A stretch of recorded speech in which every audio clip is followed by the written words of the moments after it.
పాండవుల చివరి ప్రయాణం మహాప్రస్థానం. శ్రీకృష్ణుడు లోకాన్ని విడిచిన తరువాత పాండవులు తమ రాజ్యాన్ని 36 సంవత్సరాలు పాలించిన తరువాత పాండవులు మరియు ద్రౌపది లోకాన్ని త్యజించి స్వర్గానికి చివరి ప్రయాణాన్ని ప్రారంభించాలని నిర్ణయించారు. వారు హిమాలయాల వైపు ప్రయాణం ప్రారంభించారు. మేరు పర్వతాన్ని దాటి స్వర్గానికి చేరుకోవడమే వారి లక్ష్యం. ఒక కుక్క వారి ప్రయాణంలో చేరి మొత్తం ప్రయాణంలో వారితోనే ఉండింది. పర్వతాన్ని ఎక్కుతుండగా ద్రౌపది, తరువాత సహదేవుడు, నకులుడు, అర్జునుడు, భీముడు ఒక్కొక్కరుగా పడిపోయి మరణించారు. యుధిష్ఠిరుడు మాత్రమే కుక్కతో మిగిలిపోయాడు. యుధిష్ఠిరుడిని స్వర్గానికి తీసుకెళ్లడానికి ఇంద్రుడు తన రథంలో ప్రత్యక్షమయ్యాడు. కాని యుధిష్ఠిరుడు తనతో పాటు కుక్కను కూడా తీసుకెళ్లకపోతే స్వర్గానికి వెళ్లనని చెప్పాడు. ఎందుకంటే ఆ కుక్క అతనికి విశ్వాసమైన సహచరుడు. ఆ కుక్క రూపంలో యమధర్మరాజు పరీక్షించడానికి వచ్చాడు.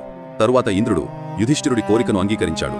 అప్పుడు ఆ కుక్క యముడిగా తన అసలు రూపంలో ప్రత్యక్షమయ్యాడు. యుధిష్ఠిరుడు స్వర్గానికి తీసుకువెళ్లబడ్డాడు.